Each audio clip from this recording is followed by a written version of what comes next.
Good evening and welcome to the longest running poker space. I'm your host, Sherry Pluskota, and I'm happy you're joining me live or listening at a future time, and I thank you for doing so. Many thanks to my sponsor, Elevator Results. If you need a tailor made workout plan to help you lose weight or gain weight, Elevator Results can design that plan. Follow them on Twitter or check out their site at elevatorresultspt.com.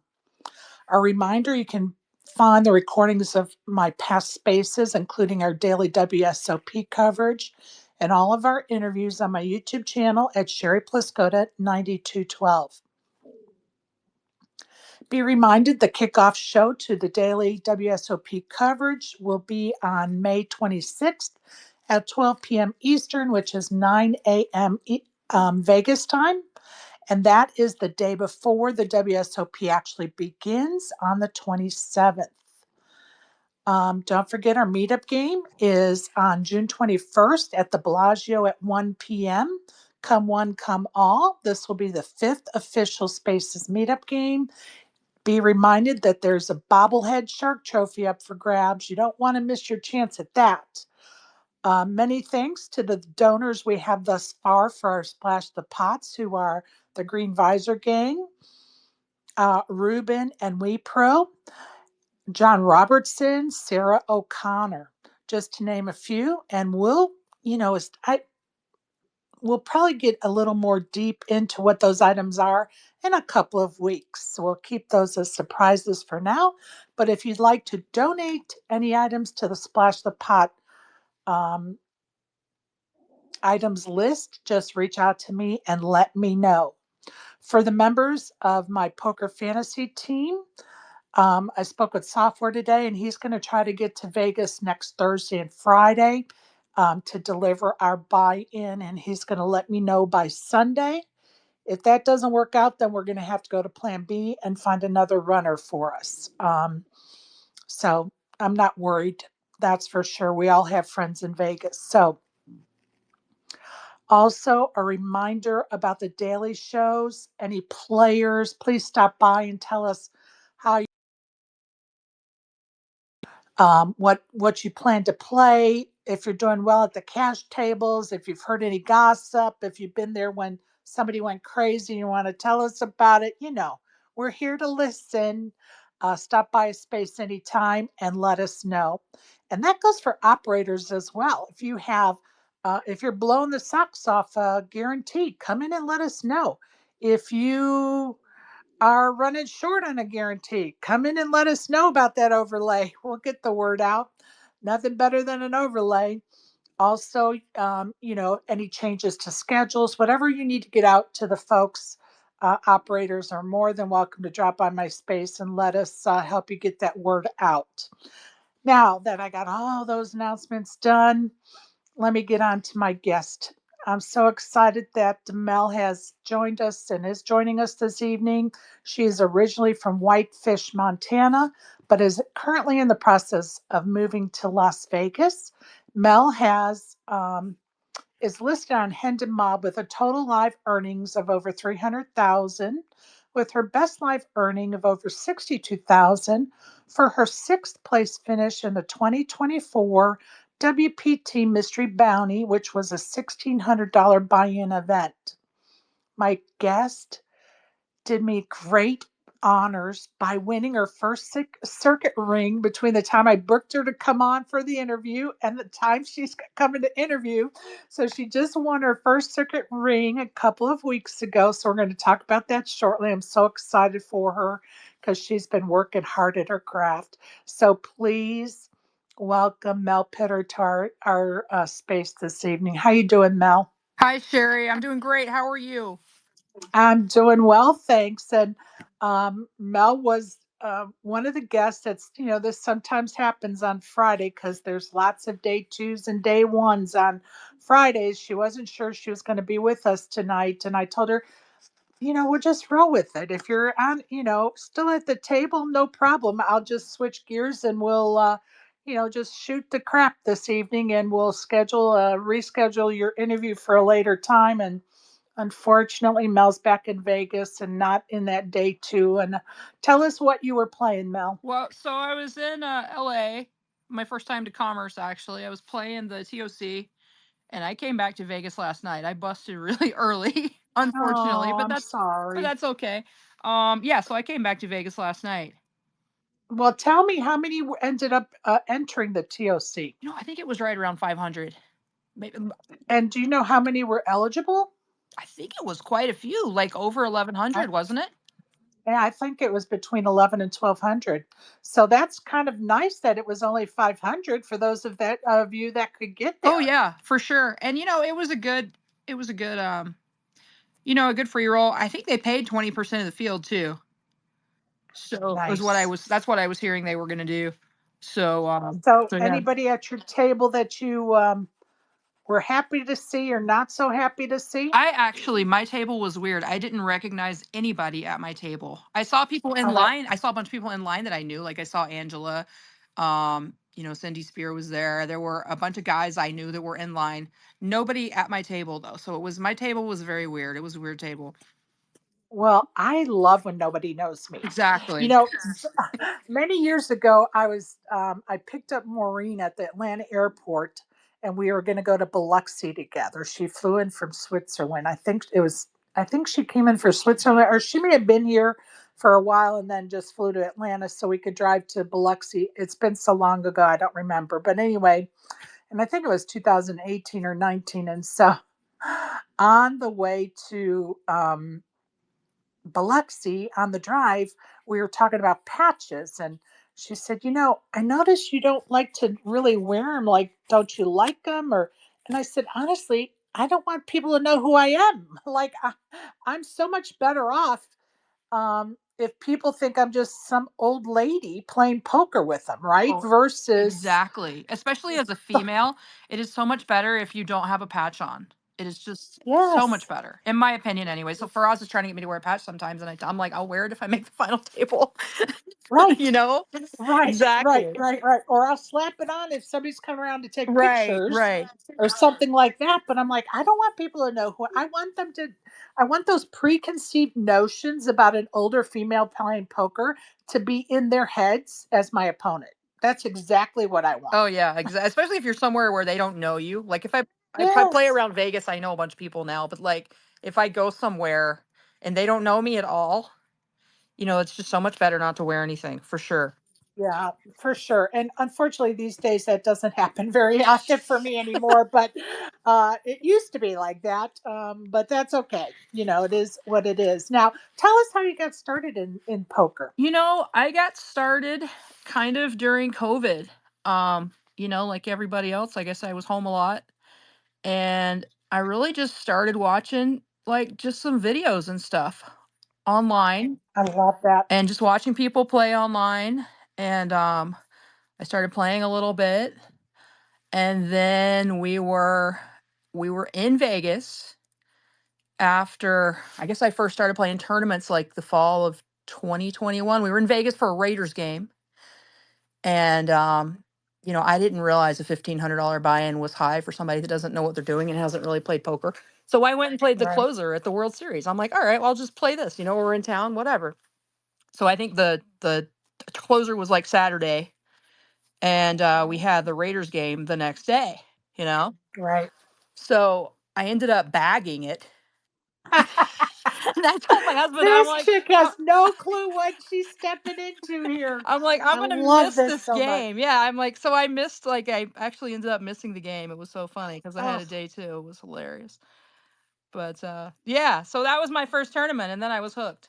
What are you gonna do? so that was the fall of 2021, and here we are in May of 2025, and you win your very first circuit ring.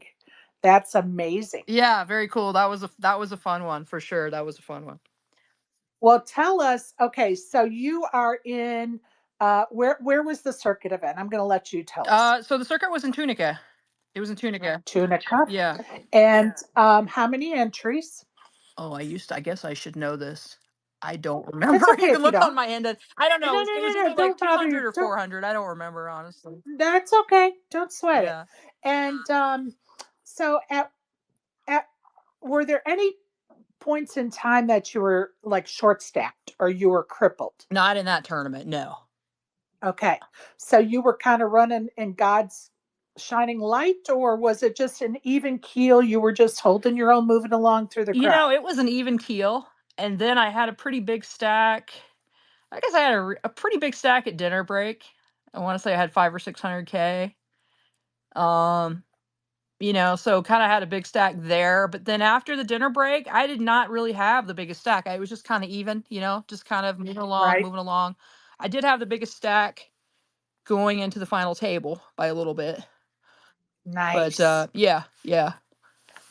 And tell us who was at that final table with you, Who was at that final table? I don't remember anybody's name, but everybody down there, they all knew each other except for me. right? So there were a lot of people that Yeah, and there is a group. No, there is definitely a group of people that are always there and final tabling. So I know exactly what you're talking about, and and I probably could name some of those people yeah. if I had to guess. But tell us, okay, so your chip leader going into the final table. Tell us that some of the things that happened at the final table that you think helped you win it. So we ended up bagging like 6 people because it was getting so late, which was Right, good. So then we came back the next day and I actually got relatively short. Um Going into heads up, I was not the chip leader. I was down like I want to say 6-1 in chips, something like that. And just kind of kept grinding. And the guy who came second had actually just won his first ring in the seniors in Tunica, which I guess was that Thomas same. Scott, right? Yes, that was his name. Thomas Which I Scott. guess Yeah. was at the same series. So he had just Yeah, he did. won. So yeah, no, I was down like 6-1. He had a pretty significant chip lead going into heads up and just kept grinding back. And I was like, I know if I can get the chip lead or get it close, I've got a really good shot at this. You know, Right. just kind of felt like it because I'd played with him Okay. a lot the whole tournament, and I just kind of felt like I had a pretty good read and stuff like Okay. So that. just so you know, I kind of cheated and looked it up. There were 215 entries. Oh, there you go. I know it was And two or four hundred. it was the 40 40 40 event, It right? was, yes. Okay. And tell us about the hand that won you the ring, the last hand of the tournament. Hand that won me the ring was I had ace 9 of hearts. Flop was trying to remember the flop now. Um, Now basically you sound like me. flop was like ace 9 or something like that.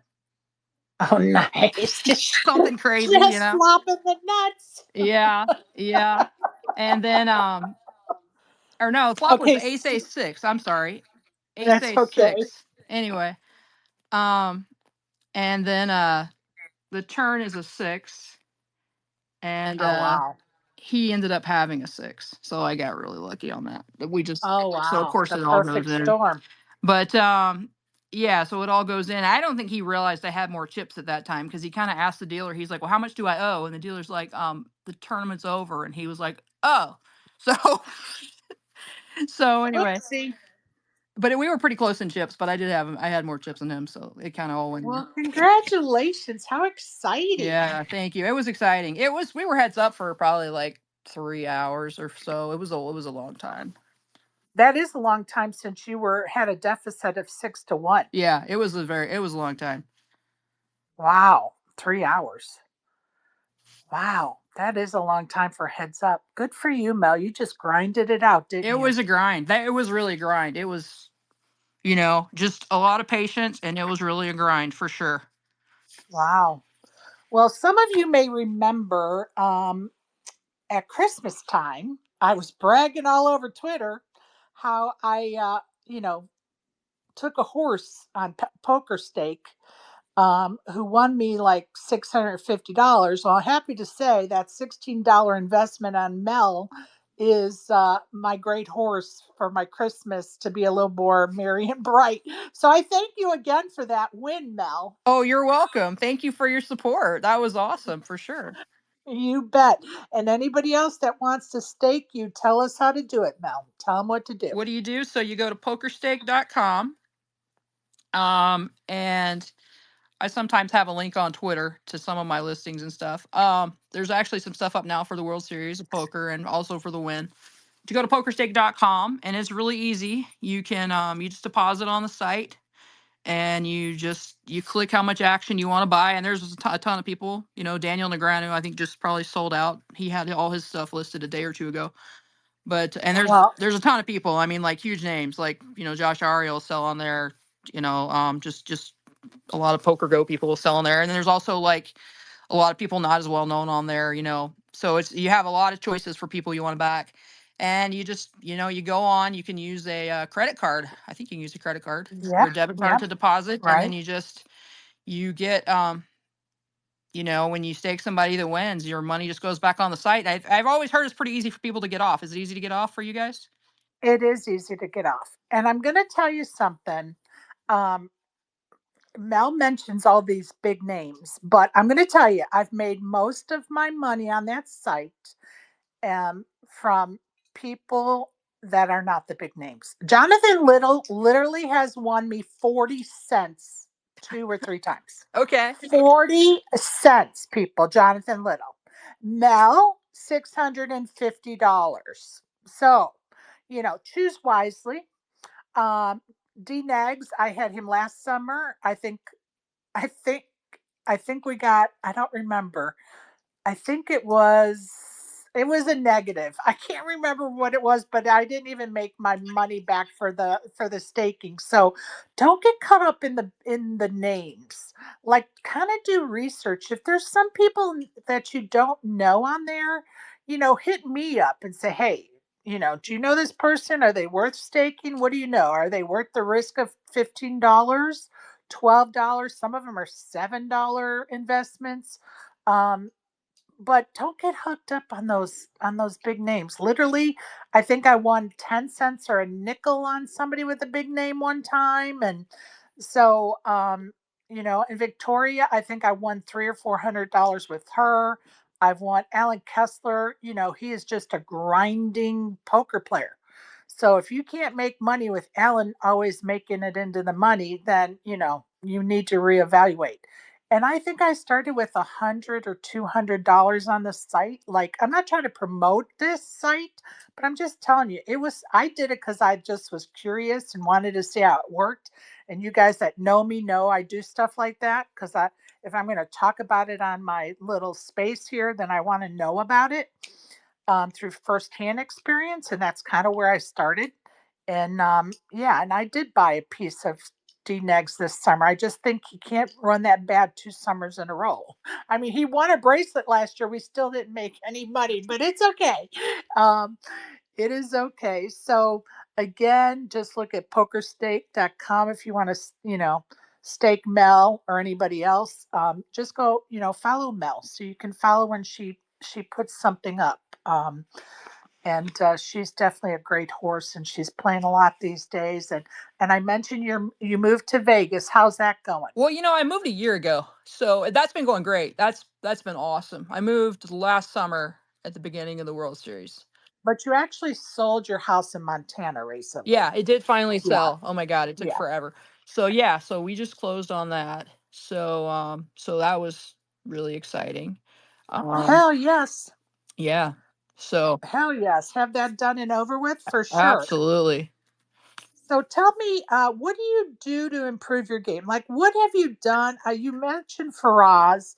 Was he like the first coaching package you picked up, or what have you done to study the game of poker? No, so well, I use Jaka coaching sometimes. So I actually won a right after I started, I got really lucky because I won a Twitter giveaway to the I ladies love to it. the ladies event with Judy Beelan and Ellen Eat. I think you know those guys. I think you probably know Yep. Ellen Eat. So I lucked out. They picked me to be their giveaway winner into the ladies like that next summer after I started playing. So that was like my first ladies event and stuff. So they got me a poker coaching subscription with that. So I'm not on there anymore, but I was on there to start with. I watched a Nice. ton of videos.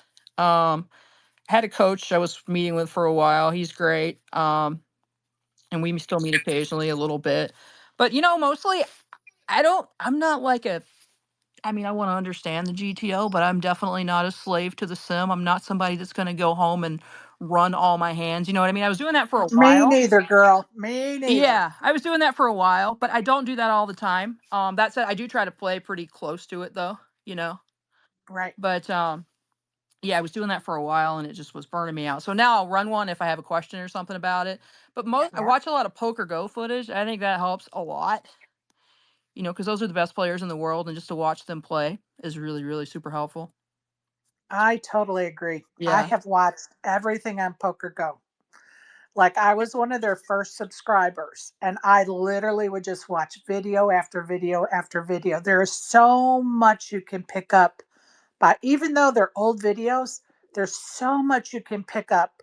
Just even trying to like work on your tell game. Oh yeah, Like for sure. just watch them and work on your tell game.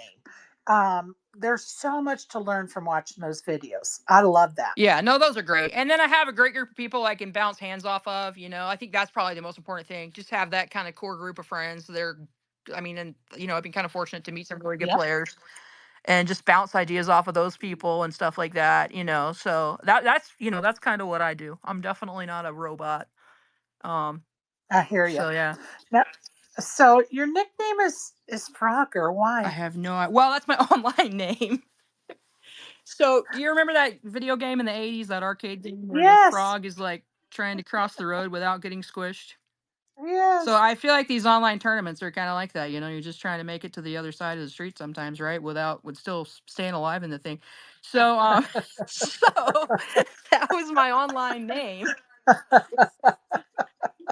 I love it. Yeah, and I'm in a Discord group with Pocket Queens, and that's my name. That's Yeah. my Discord name in there. And so a lot of those guys just call me Frogger, which to me is hilarious. But so that's where that came I up. love it.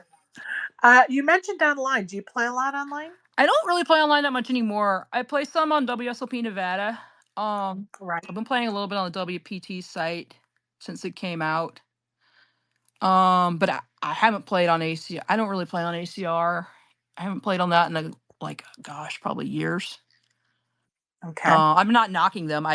I'm in Vegas. You know what I mean? Yeah. So I can just play on. Yes. You know, Hell and yeah. just kind of. Play on WSOP and try to win a seat or something for Yeah, yourself. yeah, for sure. So I play a lot of live, mostly live. I would say I play mostly live, but I'll play online. But mostly those sites. Right. Well, I hope you make it to the meetup game. I know you were trying to come to one in the past and it just didn't work out. So hope you get to join us this time. It's going to be June June 21st. 21st. Okay, I'm gonna put it down. If I'm not in a day two, Yep. I'll come. That sounds like a plan. And it's a Saturday, which is Oh, nice. And okay. it's just like there's no day twos that Oh, day, nice. and it is like a day 1D for the Millie Maker, and then it's like a day, I don't know, 25 million for the Colossus. Okay. So, but there's definitely different days to play Oh those yeah. events, and so I was like, you know what, if I can get the 21st, I think that's really um, good as far as in having competition with day twos, because of course when I throw this I always tell everybody, just tell me if you're a maybe, and if you end up in a day two it's not a problem. I just got to have some sort of head count so we can start the day with enough dealers and nobody has to be sitting and waiting for a seat. Oh, So gotcha. Yeah. Well, I'll definitely try and make it in if there's not a day two. That sounds yeah, perfect. should be fun. We got some fun splash the pot items for sure. I'm looking forward to it. And the Bellagio treated us so well the last time. I'm excited we get to do it there again. Sean McCormick and the crew at the Bellagio were just fantastic to us. So I'm excited for Oh sure. yeah. Uh, Looking forward to it. Now tell us,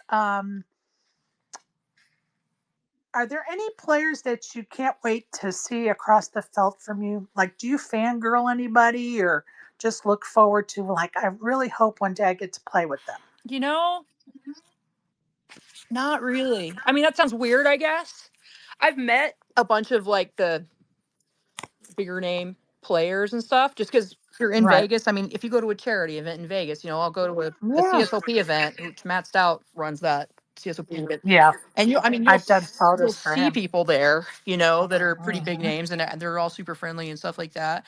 But for me, no, I don't really, I don't know. I guess I just look at them as another player, if that makes sense. No, and I get it. And I really think that you kind of hit the head of the nail. I think once you've been around them, it kind of takes the mystery out of it, or the like it, you do just recognize, I call it not being a tourist Yeah. anymore, right? You're not like in awe anymore. You're just in the crowd with everybody else. Like they're sitting at the same poker table as I am, but there are some that I have not met in person yet. That I'm like, I really hope one day I get to sit across from them at the in the on the felt. Yeah. I really, and it's not anything other than I just think it would be great to have that live action time at the table with them. Like Phil Hellmuth comes to mind. Like I just would love to be live at a table with him. He would be a Um, fun one to be live at a table with. I actually yeah, met him. I took a picture with him. He was so nice. I met him yeah, in the lobby of the Wynn randomly. I was like literally getting in a cab and he was getting out of a car. And I was I like, love and it. he was so nice. He took a picture, chatted with him for a second. But yeah, he would be a fun one, especially because of all his he's an interesting Antics. guy. Yeah, with all Yeah, his antics.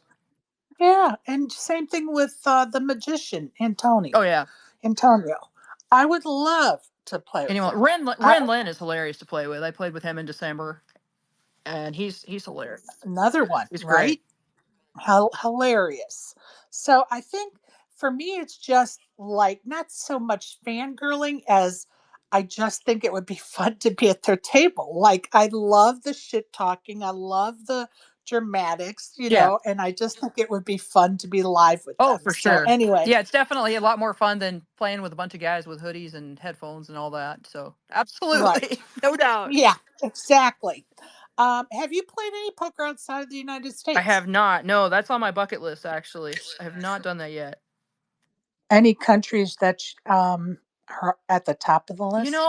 I'd like to check out some of the EPT stuff, Yeah. maybe. I think the Irish Open for The me. Irish Open would be great. I've heard such good things about the Irish Open.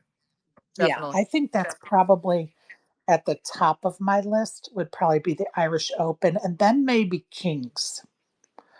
Um, whatever series they end up Yeah. having. They're under new ownership, so I think they're still evolving as to what their future looks like, but I think Kings would be another place I would look forward to going to. All right, I'm going to pose a question to you. So just bear with me because it's a little bit long. First, let's ask you what's the most rebuys you've had in a tournament? The most rebuys. Let me think about that. Sure. Probably not a lot. Definitely less than 10. Uh, Probably like 5 or 6. I'm Okay. not a huge rebuyer, but yeah, probably 5 or 6. Okay. No problem. All right, so bear with me. This is kind of long. Here in Spaces, we've had several discussions about rebuys, which was sparked because Cody Stanford, who's one of the guys that played down at Tunica, recently rebought 36 times into a $400 tournament. If I said to you, Mel, the world of poker is putting a new rule into place and we want your input. And we're going to limit the number of rebuys into all tournaments in the world. How many rebuys do you think players should be allowed? You know, I think probably the fairest thing for like recreational players and people like that, and those are people you really want around. I think probably one is really the fairest thing. I think the main event should always be a freeze out, but I think one is Yeah. reasonable, maybe two, but I like one. I'm not a huge fan of all these rebuys. Yeah, and I'm not either. But this kind of sparked in my soul because there was a operator, and I'm not going to mention his name, that thinks that you know everybody, all the players want unlimited. So 30, 40, 20, 12, whatever. And I said, I really don't think so. Like, I think it ruins the experience, especially for new and rec players, because they can't buy themselves to the final table. Sure. They actually have one, maybe two bullets, and they're sitting at a table. What I don't know if you're familiar with Cody, but what he was doing was going all in blind. Yeah, to me that would just devastate a recreational player. They just feel like they have no chance. I mean, Yes, because he might not have much equity, but he's always got some equity. right. That would be devastating. And guess what? If you're a rec player and you go all in because you have a decent hand against him and he beats you with the crappiest hand on earth, what does that do for your experience? Right. Just Right. because he's going all in blind, Yeah. for 30 hands in a row. I mean, you know what I'm saying? Yeah. Like, That's probably it's that's just, not very yeah, it's because not then you're alienating the people that you really want to come back, and that person might not come back. So that's kind of right. And unfortunate. let's face it, these operators, and I brought this up to this operator, and he, of course, wasn't moving the pendulum. But I said, all you got to do is look at your numbers. How many people are rebuying more than three times? How many people are rebuying more than six times? How many people are rebuying more than 12 times, 15 times, so on and so Yeah. forth? And guess what? I would venture to guess that most people are probably between 6 and 12 that are rebuyers. Okay. And the ones that go above 12 are far and few between. And why are we catering to them? Right. I mean, unless it's got 6 day ones, then that's different. But yeah, yeah, Right. yeah. Yeah. Yeah. No, I'm just talking about something like he did, where he was actually, I think he told us 22 rebuys in one Oh, okay, flight. that's a lot. I guess it. I Yeah. guess it. Well, you got to win to get your money back at that point. At that point, right?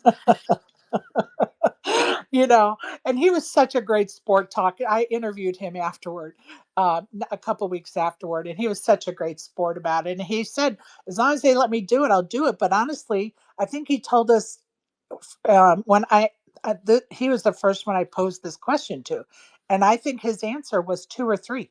Oh, was it really? Okay, so he doesn't even think Yeah, he should be able to. That's fun. exactly. Even the person doing it doesn't think he should Yeah, do it, and but if the rules are, he's within the rules. If those are the rules, that's what you're gonna do. absolutely. Absolutely. But my point of asking this question is I'm trying to get an opinion from everybody, from all levels um, of player and even operators. I've been asking operators, whoever my guests are, I've asked every week that I have a guest, I ask this question because I'm going to prove to this operator that people don't want 30 unlimited buy ins. They just don't. And everybody so far I think has been under Oh 6 wow. with their Okay. answer. I don't remember, and I think I said up to 6 myself. Um, yeah, and I don't think anybody else has gone over 4. I want to say 4 was probably the next one, but I'm going to go back and chart it. But the whole point of the discussion is nobody said unlimited 50 or 30 or Sure. 20 or whatever. They're all giving reasonable answers because they know that's what's good for the game. Yeah, I think it's really better for the game, and you want those people that are they're on vacation or they're just having fun for the weekend. You really want those people to come back and have a good experience. And Absolutely. when they if they don't come back, that's not good for anybody. Absolutely. I mean, that's taken a player out of the prize pool. And yeah, they may have only bought in once or twice, but guess what? Over a lifetime, that's a lot of buy ins. Exactly. Exactly. It's the longevity of the game and bringing new players in and maintaining those players. And let's not do stuff to chase them away, like, all in blinds, 22 buy ins in a row, all in blind. Yeah, no, it's not good for the game. So, anyway, off my high horse on that one. Um, you had a deep run in the ladies' event. You finished 25th. Any special memories come from that experience? Oh, that was the first year I played the ladies, I think. Yeah, that was a cool experience because that was the one that I won Judy and Eleanie's Twitter giveaway. Right. So kind of became pretty good friends with those guys. kind of through some of that process. But that was just, that was really cool. I think I bagged. I think when I bagged, I was like, I know it was top 10 in chips. I had a pretty big stack. I was still very, very new to poker. And Judy actually made day two as well. So got to play with her for the first time. That's kind of cool. The person who puts you in the tournament you get to play with on day two. Love it. Got to play with her for a little bit. But just some really amazing women that were in that tournament. I think I played with Maria Konnikova for the first time. She was telling me about her book, and I'm totally new to poker at this point. I didn't even know she had a book. Maybe that sounds Right. naive, but I didn't know. So we were just chatting with her. But yeah, so we got to the final three tables, I guess it was, and Now, then went out. So yeah, was that the year that JJ Lou got to the final table? And I'm trying to that think. Jessica won that year. Jessica won Oh, that. Tulsi. Tulsi, is that how you say her name? Yes, yeah, I think Yes. so. Yeah, I was actually in the Thunderdome watching that final table. I didn't get to stay until she won it. But I was there watching that final table. It's so hard to watch in the Thunderdome because you really can't see the can't see cards the cards. No, and you're trying to guess at what's going on and you're trying to stay quiet because it's the Thunderdome. And so right? it's kind of hard because you don't see the cards. And I wish there was a way to make that a little more fan friendly. Don't know what Yeah. the answer is to that, but it could be a better experience if we had, you know, Oh, I could agree. see. I was at Faraz's heads up final table last summer, and you couldn't see the cards, and so it's like So annoying. he's like yelling when something big happens what he has, but you really can't see. You can't really see anything. You know what I mean? So it's Yeah. it's fun, but I think they really need to do something. I don't know what they're going to do because now obviously they're having all these issues with these electronics, and there's new rules this year. But it would definitely be so much more fan friendly, and I think people would get a little rowdier, and just it would be good for the game if we could see the cards. Yes. Yes. All of the above. All of the above. Now tell us what you're planning to do this summer for the WSOP. What's your schedule going to look like? So I'm gonna play a pretty full schedule, I guess. I'm gonna play most of the big events. Well, I'll play the main, and then I'll play most of the bigger events. Anything about 3,500 and below for the All World right. Series, I'll probably play. I'll play some of the events at the Win. The Win's having this new ladies high roller, so I'll play that. Yeah. And then just kind of see, I think Aria always has a really nice main event. I'll probably play that, but I'm playing most days. Pretty full schedule between the WSOP, probably mostly the WSOP, but I'm gonna bounce around town too some, so we'll just see how it goes. Oh, there's some great schedules all around town. The MGM has a nice schedule. The Nugget, of course, and Orleans, Venetian, Wynn. Everybody's got a little something going on. There- Aria. Everybody's got Um, something. It's gonna be interesting yeah. because it feels like there's more stuff this year. Maybe there's not, but it feels like there is. Honestly, there isn't. There's not. It's just how It's it the is. Okay. typical stuff. But what's nice is that some of the operators have really gone an extra mile to switch some things up as far as what they're offering, price points, when the dates they're doing things. I like it. I like Yeah. what I've seen so far. Tell me, is this going to be your first main event appearance? No, no. I've played the How main. many times? I've played Okay, it twice now. Yeah, I've played it okay, twice. awesome. And how'd you do those I times? did not cash. I think I made day three Good last for year, but you. didn't cash. But no, I did not cash. So hopefully this year will be a really Hell nice yeah. rain. Fourth time will be the charmer. Are you selling action on that one? Third time's the charm. Yeah, I am actually. I might Oh, I have a. count. I count like I'm 4 years It's old. Have you okay. not figured that out yet? Third time is going to be the charmer. It's okay. I don't Sorry. count very well either. You're doing Oh my fine. God, I'm trying to do too much. I'm listening to you and trying to look at questions at the same time. Sorry about that. Oh, Third you're time's fine. going to be the charmer. Oh, that's That's hilarious. hilarious. Yeah, I am. So to answer your question, I am. Yeah, I'm selling action for the main on Poker Stake. I think is mostly sold out, but there's definitely some other events on there if it's sold out. And I'm gonna add. Awesome. I'm gonna sell. I'll sell to the ladies too. I haven't added everything yet. I have most of the events for the first 2 weeks are on there, but I'll be adding some more stuff through the summer too. Okay, tell us the experience about how did you get on Poker Steak? How did I get on Poker Steak? Well, Mm-hmm. so I'm friendly with Victoria, Right. and she's on obviously on Poker Steak, and she was like, you should sell some action. It would help you. It really helps you be able to play a few more events. Than Right. maybe you otherwise could. I think it's also pretty good for people that everyone wants to sweat, so that's kind of nice. But anyway, so Victoria kind of introduced me to Josh Aria. He runs Poker Steak, and he put me on, and I think I first started selling on there last summer for the World Series. Awesome. Awesome. Uh, all right. Tell us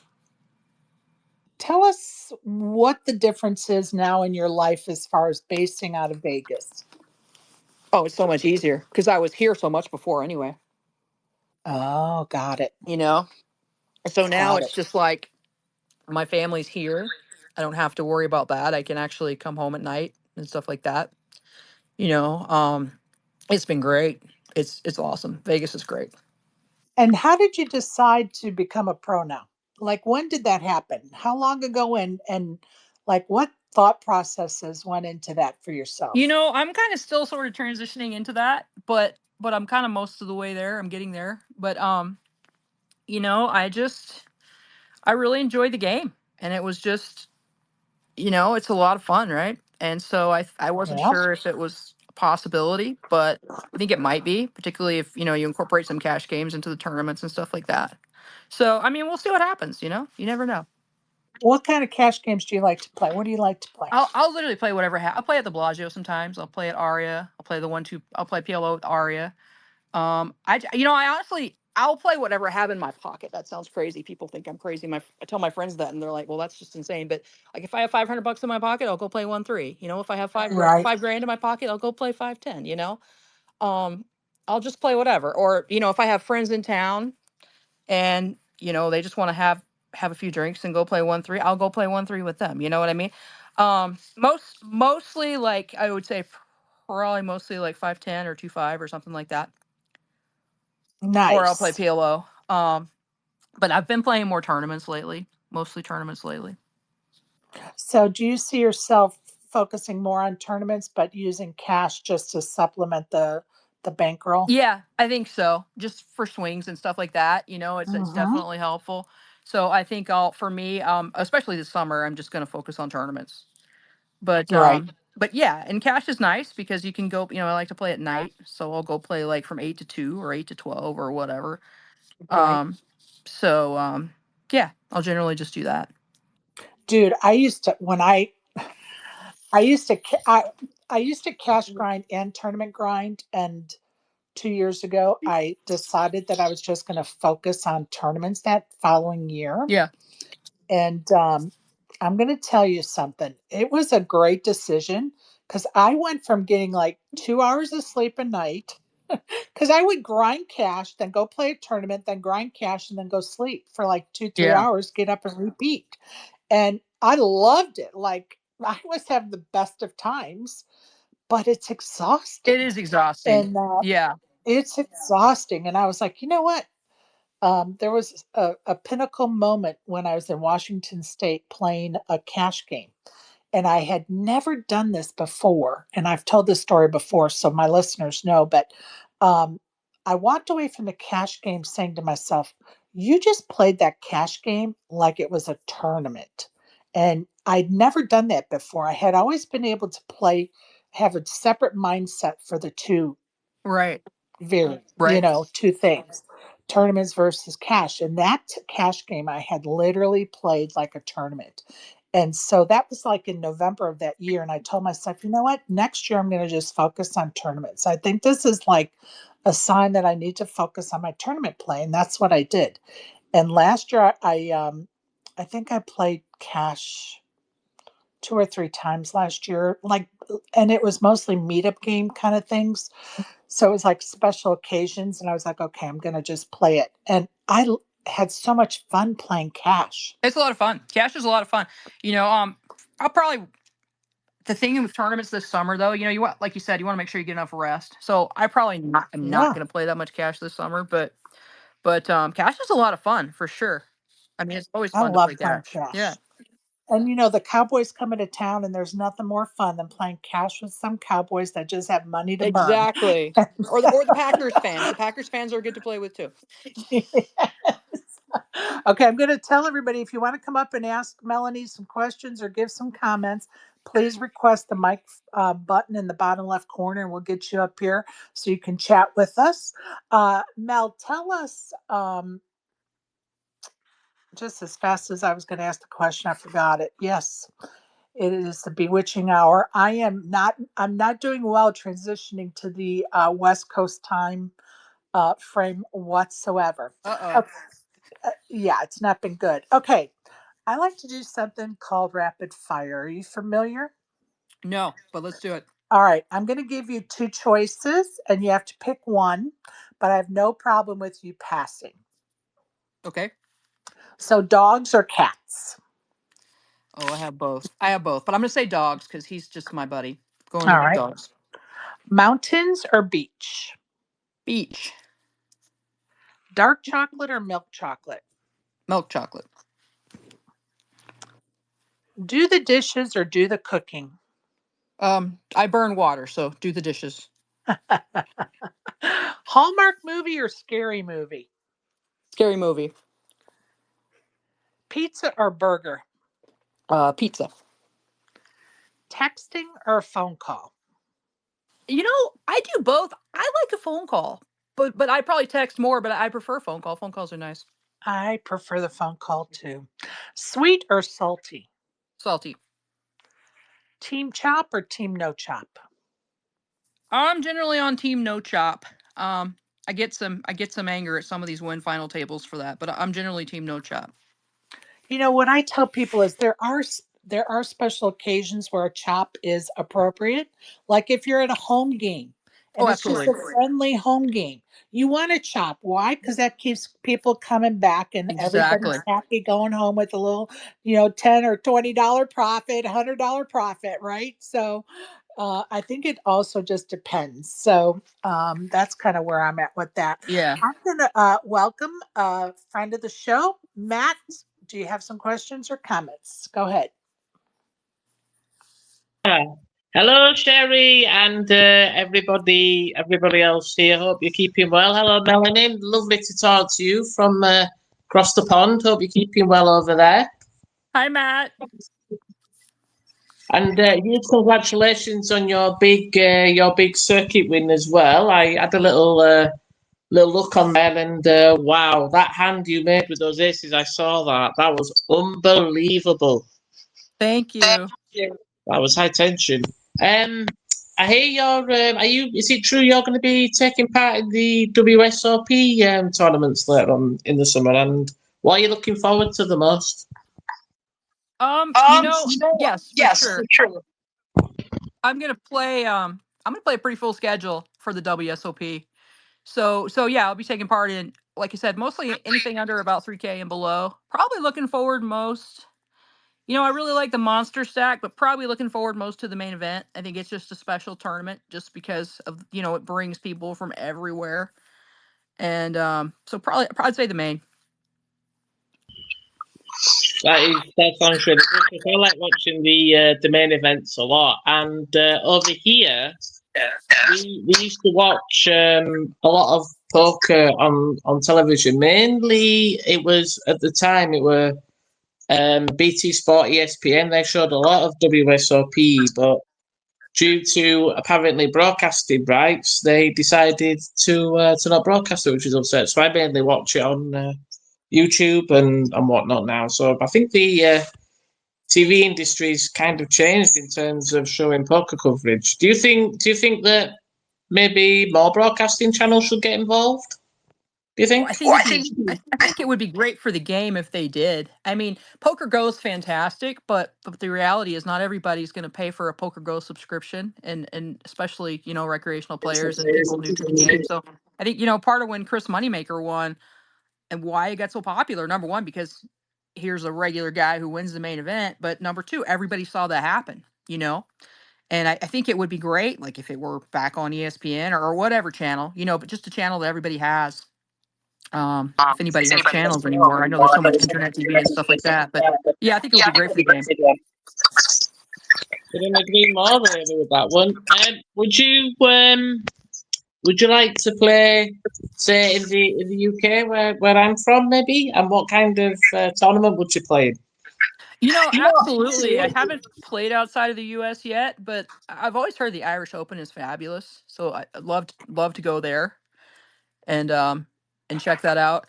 And I'd like to do some of the EPT events maybe next year. We'll see what happens. Wish you all the best with that, Mel. You'll like the Irish Open. I've watched the Irish Open, and Sherry, don't worry, I've not forgotten. I will send you the links. It's just that I've been really busy lately, so do apologise in advance for that. No problem. And on the rebuys, Sherry, I know it's a little bit off topic. I've got a story to tell about that from my uncle's perspective, but I'll save it for another day when you're on Spaces next. I will appreciate that. And trust me, you are not going to believe it when I tell you. It's Well, I look forward to it. Maybe that sounds like something we should cover on the daily WSOP coverage. Yeah, sure. Give me a shout whenever when you're gonna do that, and I'll be more than happy to tune in as usual, and I'll fill you in. But let's just say I'll save the best till last. Should I put it that way? Oh, I love that. Thank you, Matt. I appreciate you and your questions. Did you have any other ones? I did, but unfortunately they've crossed my mind. So I'll switch to listening for now. Melanie, it's been a pleasure. Best of luck with the WSOP circuit coming up as well, and I look forward to watching you playing as well. And Sherry, been a pleasure, honey, and I'll catch up with you soon. Thank you. Thank you very much. Awesome. All right. Now we talked about you playing the ladies event. Can you describe to my listeners what you think the differences are between a ladies event and just an open field event that men or women can play in? Um, you know, yeah, I'll do my best. I don't play a whole lot of ladies events to be honest, but at the World Series, I think the ladies event, it's a lot of fun. It's pretty social. Well, the couple times that I've played it, it's been very social and very friendly. I guess there's probably some cattiness and stuff like that too, but I've been pretty lucky. The tables I've been at have been very friendly and very social, and it's like people are just having a good time, and it's just kind of a little bit of a different vibe. I mean, some of the ladies are especially at the beginning of the day are literally brand new. Maybe that's their first poker tournament or they feel comfortable taking a shot. So I think it's great for those people too. But everybody's just been really friendly, and it's just fun. A lot of talking and stuff like that. And I'm going to tell you what I tell any buddy that, there are definitely people that are like, oh my gosh, I can't believe there's, in 2025, there's a ladies only event. And what about the men and blah, blah, blah. And I said, you just need to come to a ladies event and just walk around. And you tell me if you see a difference in the ladies event and an open field event, Oh, for sure. because there is a difference and it's an important difference and it's needed to grow the game. Like, just respect us enough not to enter it, and instead enter your favorite lady. Do you have a dealer back home that's awesome that's coming to the WSOP? Staker. Do you know a local dealer in Vegas? Staker. Do you have a friend here in Vegas or that's coming to Vegas to play? Staker into the ladies' events. That's what you could do to help us support women in poker. Stake them, support them. Don't enter the ladies' event. Oh, It's absolutely. it's disrespectful. It's not that you can't enter it. We just prefer you didn't and respect us enough not to. It's important to grow the game by getting more women involved. Why? Because that's the market less tapped. We already have 98% men in the field. We're trying to target the untapped resource, which are females. Like, get a clue. Oh, absolutely. 50% of the population. And to be fair, all women are not going to want to play poker, but I Of think some course. of them probably do. But well, this year though, I feel like there's a ton of ladies events during that week just around Yes. town. I know it looked like Lupe had a ton of events going on and just at all different price points. So I Right. think And there's there's even if they don't want I to play the World Series, there's something. absolutely, and there's even a couple that are happening not during Ladies Week that I think are very important also, Oh, because absolutely. not everybody's coming for Ladies Week. So why not have some? Like, why not have one every week of the WSOP? It doesn't even have to be a WSOP event. I just mean, like, why not have one at the Nugget the first week of June, and the Aria the second week of June, and the MGM the third week of June, Oh, sure. and the Win the fourth week of June, and then have Ladies Week Sure. and Well, and the have thing them is, all, there's you only know. one ladies. There's only one week for ladies week. You don't have room for all those events anyway. So no, that makes a lot of sense. That's a great idea. Well, and women don't necessarily target just coming to Ladies Week. They're Right. there the whole summer, Right. So um why not, Orleans, South Point, whatever. I wish they would just take it upon themselves not to wait till Ladies Week. Like, have them different weeks. Oh, sure. No, I think that's a great idea. I think the Nuggets, isn't the Nuggets a different week? Somebody was telling me the Nuggets might be a different week. I don't I know. think, honestly, I don't want to say it without having Yeah. it in And I'm front not of me, sure. but it may be the Nugget, or it may be MGM. Okay. I'm not going to say, but there are some that are not during Women's Week, Ladies Week, and I'm all for it. I love that we have a Ladies Week. I don't want that to change, so don't anybody like get that wrong. But I also would like to see some on other weeks, because women come there the whole WSOP, and so why not? I think that's you know for a non WSOP location. I think that is an angle they can work. Oh, absolutely. For sure. So, just if you're listening out there, operators, there's my big suggestion for the summer. Well, tell us anything. Is there anything you want to bring up you're into that you want us to know about? I don't think so. I don't know. We've covered it a lot. We've covered Um, quite a bit. Yeah. all right. I always like to make sure if you have something you want to plug, you have the opportunity to do so. And I try to keep my interviews to about an hour or so, just because I want to be respectful of you and your time. And I appreciate you stopping by and visiting with us. And I want you to know that I'm going to do the daily show. It starts every day at 9 a.m. So if you're on your way to the office, the felt, and you want to call us from your car and tell us what you're going to play that day, we would love to hear from you. Okay. Sounds good. Yeah, just stop in and let us know what you're doing. How's it going? Uh, Especially if you have any good gossip, like you were at a table and you saw the whole thing go down. We want to hear from you. Oh, for sure. Yeah. And thank you for having your space and inviting me. You've been great. Thank you very much.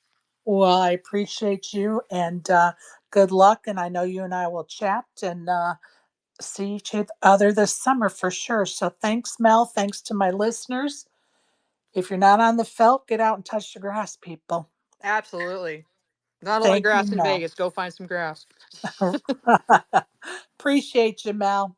Okay. Thank you. Bye bye. Bye. Good night, everybody.